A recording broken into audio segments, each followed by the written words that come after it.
Hi everyone, I'm Sarah, Childhood Finds. Thank you for joining me for the weekly What Sold video. And this is going to be for the end of March 2025 that we're going to be talking about.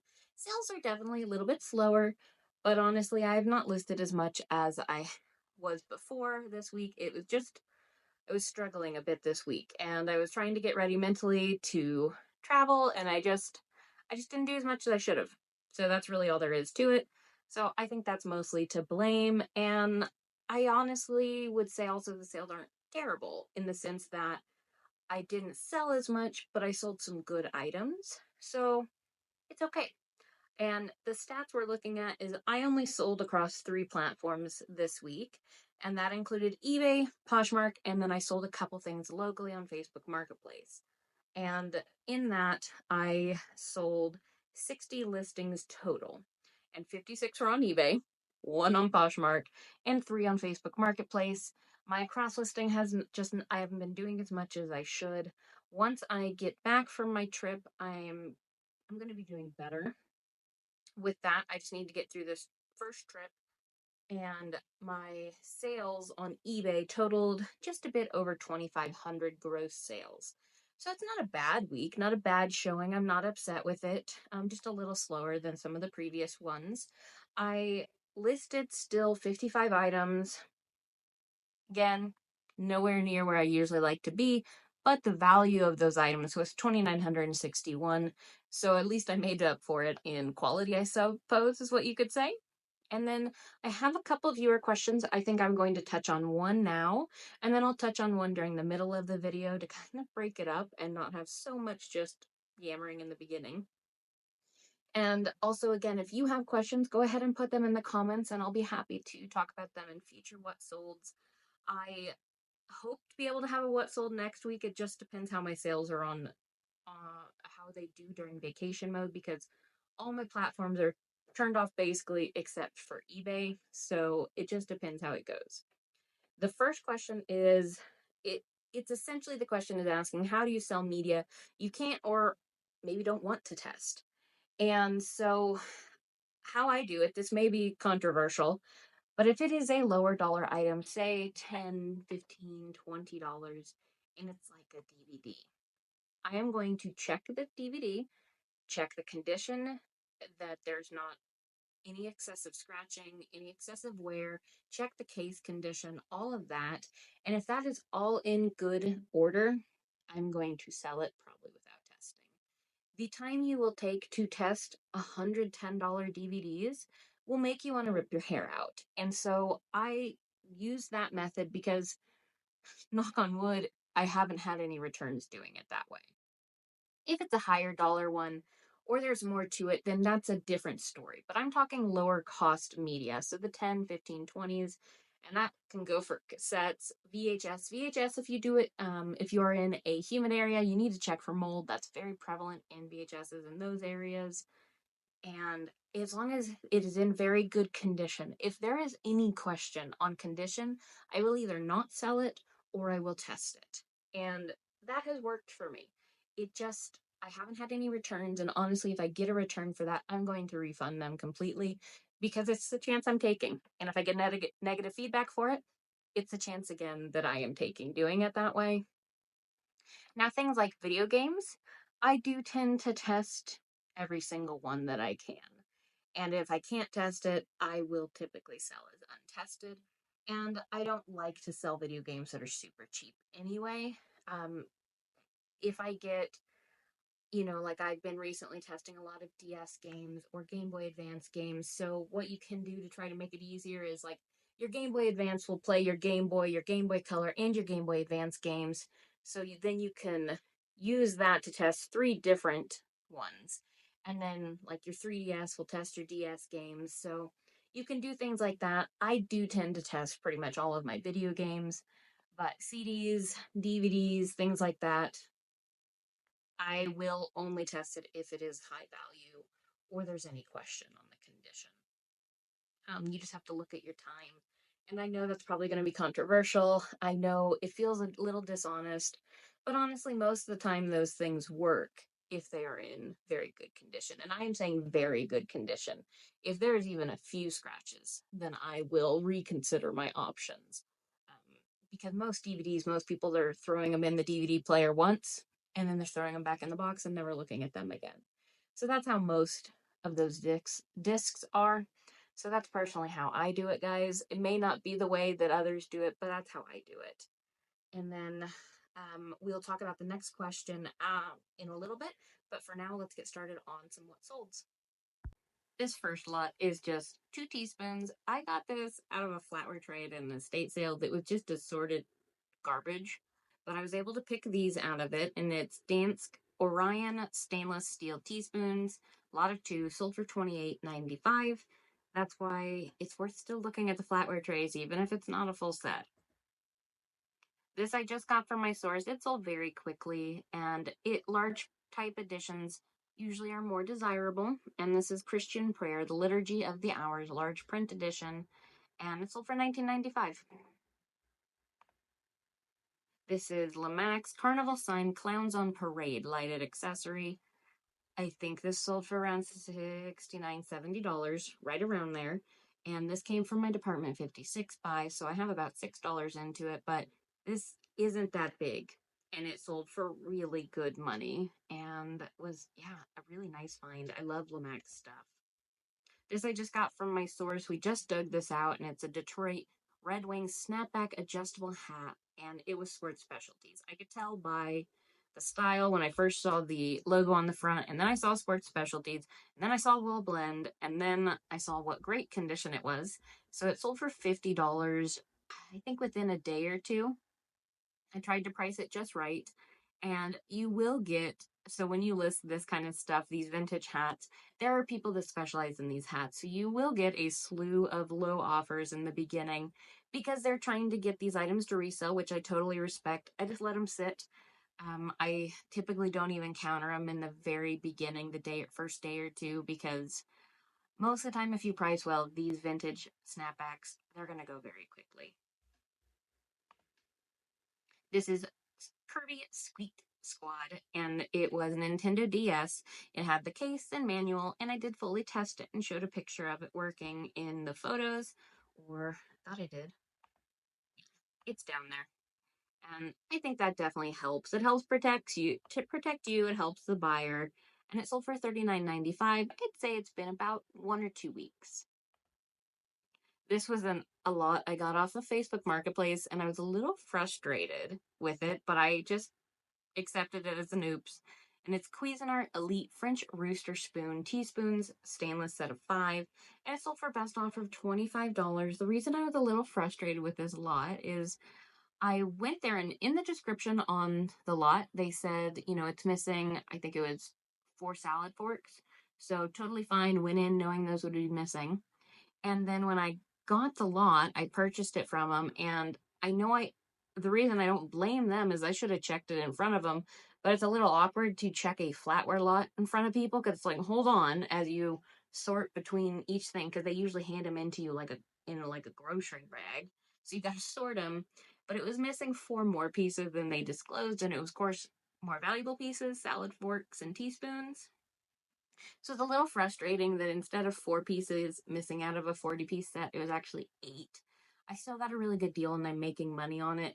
It's just, I need to start checking my Facebook Marketplace buys. It's just hard because I try to do a visual check, but this would have took me a minute or 2 to sort out, and it is what it is. I only paid $15 for the lot, and this lot sold for $25, so is what it is. And it's very cute.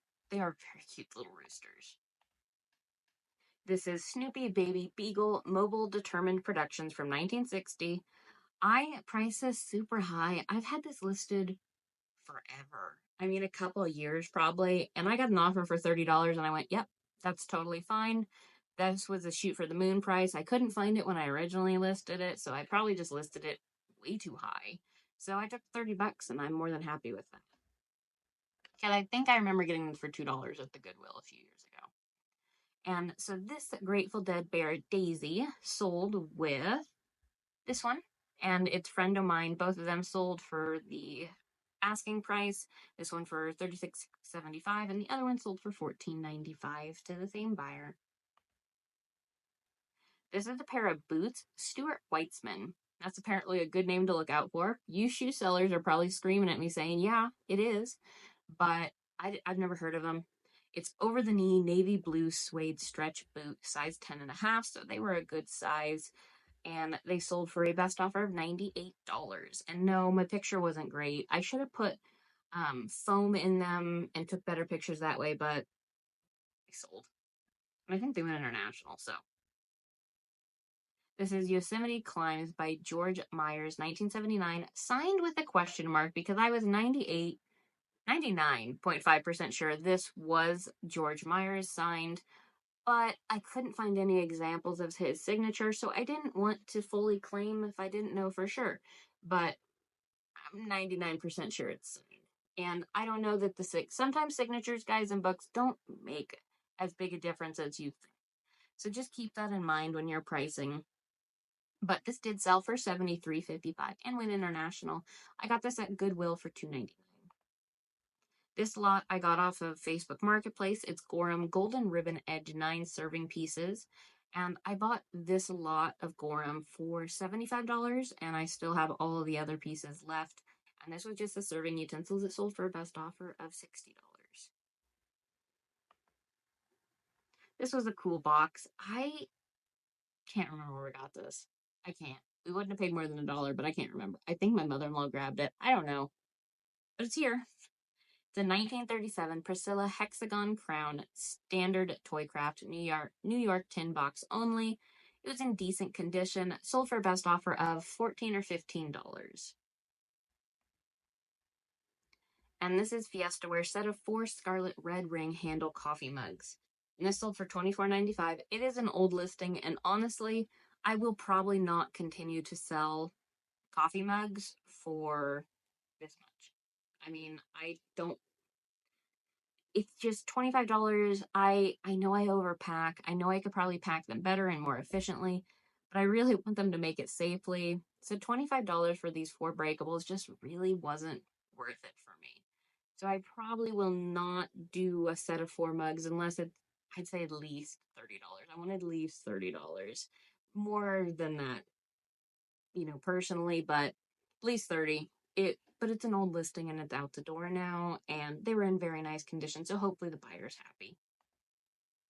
I just had to show this. Typically, I don't do single item or single flatware pieces, and I don't like to sell them by one, but I only found this single dinner fork, and it was definitely worth listing by itself, and it's Longaberger, one of my Grail ones, and it's Woven Traditions.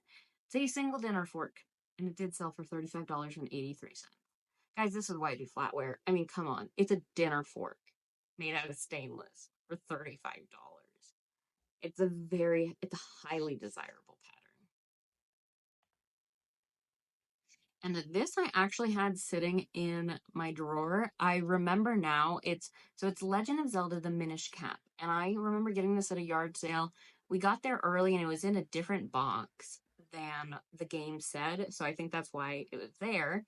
But it sold for $54.95, and I put it in a drawer because I believe the sale happened right around when we moved. So I didn't know where my Game Boy Advance was at that very moment. So I threw it in this drawer thinking I'm going to remember as soon as I find my Game Boy Advance.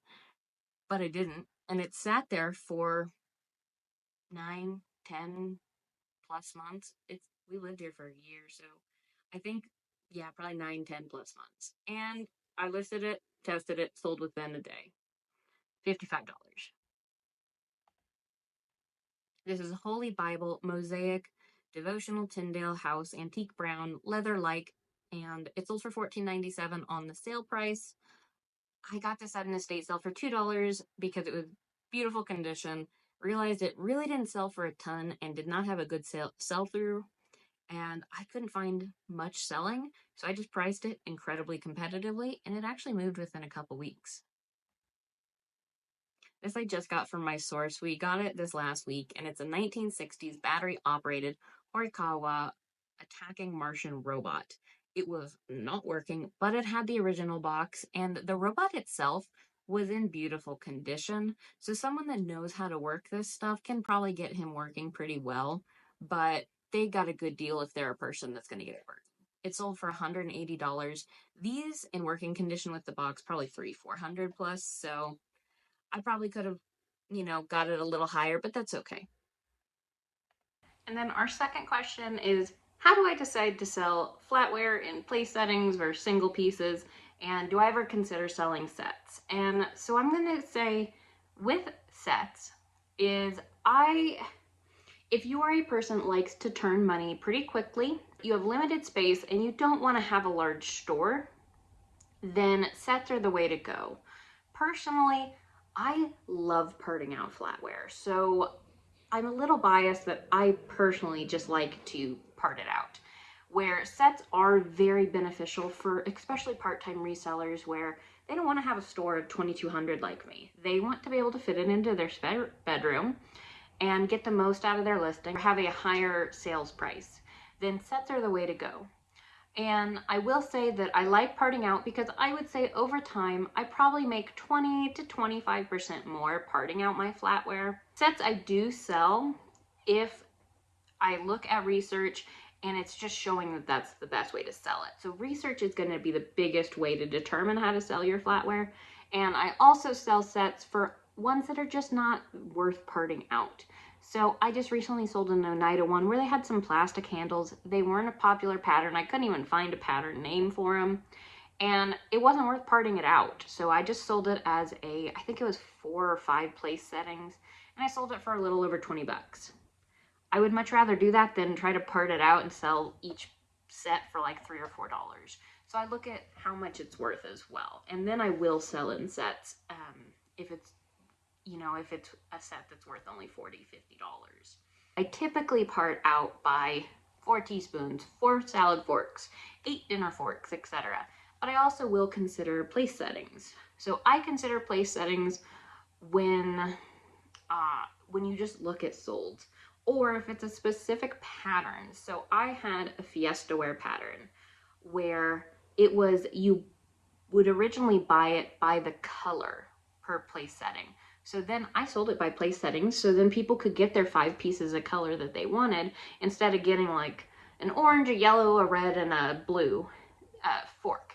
Then they got their dinner fork, salad fork, knife, spoons, all matching in one color. So that is when I do buy sets. And you'll also see in this What Sold video, I sold a set. And that was just the best way to sell it for this pattern. I do like place settings because you get stuck with so many dinner knives and soup spoons. I am running out the ear of dinner knives and soup spoons, and I honestly sometimes just don't even pick them up anymore on sets when it's by the piece that you're paying, because I know they sit a lot longer than your other pieces. So I know that doesn't completely answer the question, but I tend to part it out by doing 4 teaspoons, 4 salad forks, etc. But place settings I also do frequently. Sets I only do on rare occasion. I should have priced a little bit higher, but it had a small flaw, and it's a micro mosaic brooch made in Italy. Micro mosaic stuff is very desirable. They also make micro mosaic frames that I've sold, and they're just a very desirable piece. And this one did sell for $20. And this is a Williams Sonoma 'Twas the Night Before Christmas in the cracker mug. Doesn't look like it's anything super special, but Williams Sonoma is definitely a brand to look at, take a second look at. And it sold for around $23 on a best offer. And it sold to a buyer that had already bought one of these mugs before from me, and they were very happy with it, which was great. And this is a Jockey Life men's medium bikini underwear. It's 5-pack from 2013. I got this in an estate sale for a couple bucks, and it sold in, I'd say, a week or so for 45. I'm very pleased with that. Part of my Department 56 buy, it's the original Snow Village and it's 56 flavors ice cream parlor. And it sold for $39.95. This is a Daughters of Rebecca brooch pin Oddfellows. So this is 3 rings dove star. It was personalized on the back. It sold for $29.95 very quickly. Another term to put into your listing is it's IOOF, I believe, because I just had it in my head. international, or not internet, is it international? Independent, might be independent Order of Oddfellows. And they essentially, from what I can tell over the years, is it's a charitable organization. They believe in community, peace, etc. And every once in a while, I will find items pertaining to them, and they always tend to sell pretty well. And this is A History of Squaw Valley, California by Jane Fieldler, and it's inscribed by the author. It sold for a best offer of $22. This is Antique Cigarette Tobacco Flannel Felt Advertising Flag, lot of 16, and it sold for $21.95 very quickly after listing. Sure, I could have parted these out, but it was easier to just make a lot of them. There was a couple condition issues, a couple different sizes. I just made the lot and it sold fast. This game I've had for quite a while, and I got it in a lot of board games, and it's 1955, The Game of Dragnet and Badge, and it sold for $47.36. It just took some time to sell, but it eventually did, and it was a good profit on $5. This is Royal Albert Old Country Roses Gravy Boat and Underplate. This sold very quickly for $34 on the best offer. This guy has been listed, I'd say, for well over a year, probably a little longer. And it's Opus the Penguin Plush Dakin Washington Post. And he was big. He was 17 inches, and I just kind of waited for the right buyer. I priced him around 50, and I've just been waiting for the right buyer for him. He sold for $39.46. I think I paid a few dollars at a sale for him, and he did take up a fair amount of space. He was big, but I'd do it again for that profit margin. This is the Emmeline and Hesse Cookbook, St. Simon's Island, Georgia Recipes, and it sold for a best offer of $55. And I got this at a thrift store for $1. Guys, this is why I look at these cookbooks, because honestly, if you didn't know, can you tell me this is a $55 book by looking at its cover? It does not look like that, but it is a highly desirable one, and it sold within a week of listing. And I just looked it up on a whim because I like spiral bound cookbooks that look different. So definitely take a second look, guys. That's why I did all of the cookbook research videos that I did, because they're one of those things that there's a lot of them out there, and they can surprise you though. Even though there's a lot that you have to funnel through, some can really surprise you. And then here's a 5-piece place setting, Williamsburg Royal Shell by Kirk Stipe. And this did sell for a best offer of $74. I probably could have waited for more, but I can't turn down $74 for 5 pieces of flatware. I just can't. I paid $15 for this giant set I got of this, so I've more than made my money because I've sold a few other place settings of this. And one thing to consider too, to go back to talking about how to decide when you want to sell your sets, do understand that sometimes sets as well will take longer to sell because the buyer market comes from here down to here and smaller as you go higher in price with an item, I would say. And also, people are just more likely to want to fill out a set. And it's just when you have this would have been a well over $1,000 set. I don't know how long it would have taken to sell it all, but I think I'm getting a pretty good price with how I parted it out. So that's another thing with sets, is they can take longer to sell, but of course, soup spoons and dinner knives take forever to sell too. So, you know. But that's the last one on eBay. Then we have a little on Poshmark. This is a new Creative Memories scrapbook album. It's a yellow kaleidoscope 12 by 12. And it took a while to sell. I got it at Goodwill for $7 and it sold for $25 on Poshmark. So not a great return on investment, but it was pretty easy. And then I just have a couple of Facebook Marketplace sales. I can just put up some pictures of those. And one was an antique frame that I sold. It did have convex glass in it. And honestly, I think it was pretty close to the price I would have gotten on eBay, maybe a little bit more, maybe closer to the $60 to $70 range. But it was this very pretty gray. It had some, I can't even remember, it had some red accents, I believe, on it on the front. But it was just a very cool piece because it also had the original price tag on it or printed onto the back. So it was just an interesting piece that sold for $50. And then I also sold a lot of Royal Albert Old Country Roses teacups. I was so excited these sold for 40. I think on eBay I could have probably gotten 50, maybe 60 plus shipping for them. I'd have to look again, but definitely like around 50. And I was so excited for 40 because I hate shipping teacups. I hate shipping a single teacup. And then if you tell me I have to ship 4 with their saucers, absolutely not. So I'm going to try to sell the rest of them that I got on Marketplace and hope I get lucky again. But I'm experimenting with Marketplace. I'm trying to see the things that sell. I'm trying to give people deals, just experimenting. So, guys, that's all I have to share with sales for this week. And then I will see if I have enough sales from being on vacation mode to share next week. But if not, we'll just have to skip it. So thank you guys for joining me, and I'll see you in the next video.